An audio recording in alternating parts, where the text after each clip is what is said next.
안녕하십니까, 박사입니다. 로이드 오스틴 미 국방장관이 이스라엘에 대해 전략적 패배를 경고했습니다. 오스틴은 이스라엘군이 가자 지구의 민간인을 보호할 경우에만 시가전에서 승리할 수 있다고 말했습니다. 그는 이스라엘이 가자 지구에서 군사작전을 벌이는 동안 민간인 사상자를 막지 못한다면 전략적 패배가 될 것이라고 말했습니다. 오스틴은 토요일 캘리포니아 시미밸리에서 열린 레이건 국방포럼 연설에서 이같이 밝혔습니다. 그는 민간인을 보호하고 가자 지구에 대한 인도적 지원의 흐름을 보장하기 위해 이스라엘에 계속 압력을 가하겠다고 말했습니다. 로이드 오스틴은 무게 중심은 민간인이고 그들을 적의 품으로 몰아넣는다면 전술적 승리를 전략적 패배로 바꾸는 것이라면서 가자 지구에 대한 무차별 공격은 팔레스타인 사람들을 더욱 격분시키게 될 것이라고 암시했습니다. 계속 무차별 살상을 하다가는 많은 팔레스타인 사람들이 하마스 무장단체에 합류하게 된다는 것입니다. 오스틴은 이 끔찍한 전쟁이 끝날 때 이스라엘과 팔레스타인을 기다리는 것이 더 많은 불안과 분노, 절망뿐이라면 이 비극은 더욱 가중될 것이라고 덧붙였습니다. 지금까지 가자 지구에서는 이스라엘의 무차별 폭격으로 15,000명 이상이 사망했습니다. 그리고 사상자의 대부분이 여성과 어린이입니다. 그래서 유니세프 같은 구호기구에서는 이스라엘이 어린이를 상대로 전쟁을 벌이고 있다고 말합니다. 로이드 오스틴은 그래도 군인이라 민사 심리전의 중요성을 알고 있습니다. 그는 또 이스라엘과 팔레스타인 모두가 고향이라 부르는 땅을 공유하는 방법을 찾는 두 국가 해결책이 분쟁에서 실행 가능한 유일한 방법이라고 제안했습니다. 다음 소식입니다. 워싱턴과 키예프가 서로 반격 실패 책임을 전가하고 있다고 워싱턴 포스트가 보도했습니다. 워싱턴과 런던은 키예프군이 전력을 한 군데로 집중해 전선을 돌파하기를 원했지만 우크라이나는 병력을 분산시키는 바람에 반격에 실패했다는 것입니다. 워싱턴 포스트에 따르면 우크라이나는 미국, 영국의 희망과는 반대로 병력을 세 방향으로 나눴습니다. 워싱턴 포스트는 30명에 달하는 우크라이나, 미국, EU 고위 관리들을 인터뷰했다면서 낙관주의에 따른 반격은 기대했던 효과를 발휘하지 못했다고 말했습니다.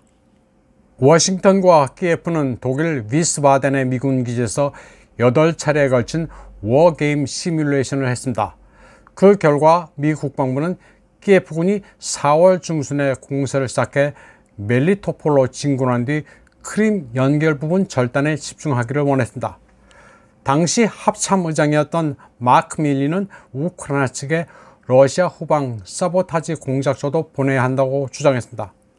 나토가 훈련시키고 무장시킨 제47여단은 병력의 70%가 전투 경험이 없는 신생 여단이었지만 선봉에 섰다고 워싱턴 포스트는 보도했습니다. 이 신문은 워싱턴과 키예프는 전략, 전술, 시기와 관련해 극명한 의견 차이를 보였다고 전했습니다. 워싱턴 포스트에 따르면 우크라이나 지도부는 멜리토폴에 대한 집중 공격 대신 베르단스크와 아르츠모프스크 방향으로도 공격해야 한다고 주장했습니다. 또 미국과 서방은 키예프 요구에 떠밀려 1,500대의 기갑 장비를 제공했는데 유지, 보수 등의 문제가 발생하자 우크라이나의 책임을 돌렸습니다. 러시아 매체 RT는 미국은 스스로 155mm 포탄을 충분히 생산하지 못해 한국으로부터 포탄을 공급받았다고 전했습니다. 미국은 나토의 전투 교류에 맞춰 9개 우크라이나 여단을 훈련시키고 장비를 갖춰줬습니다.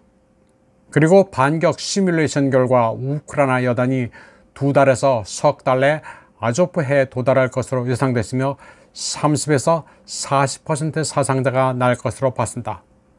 워싱턴 포스트가 인용한 미군 고위 관리는 우크라이나군은 원하는 것을 모두 제때 받았으며 시뮬레이션대로 했더라면 목표를 달성할 수 있었을 것이라고 말했습니다.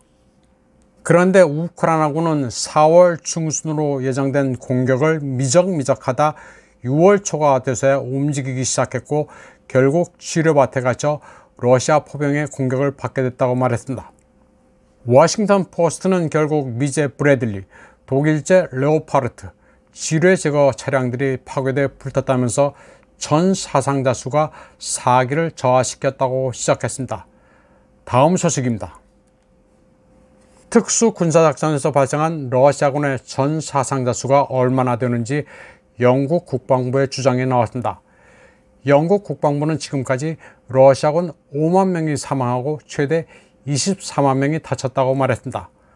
또 이와는 별도로 바그너 대원 2만 명이 전사하고 4만 명이 부상했다고 말했습니다. 영국 국방부는 소셜미디어 X를 통해 러시아 측은 군대와 바그너를 합쳐 7만의 전사자, 22만에서 28만 명 정도가 부상당했다고 말했습니다. 우크라이나 참모부도 매일 러시아군 피해를 발표하고 있습니다. 우크라이나 측은 지금까지 모두 33만 2,810명의 러시아군이 전사했다고 주장하고 있습니다. 부상자와 전사자를 뭉뚱그려 사기를 치고 있는 것으로 추정됩니다. 이번 방송은 여기까지 하겠습니다. 시청해주신 여러분 감사합니다.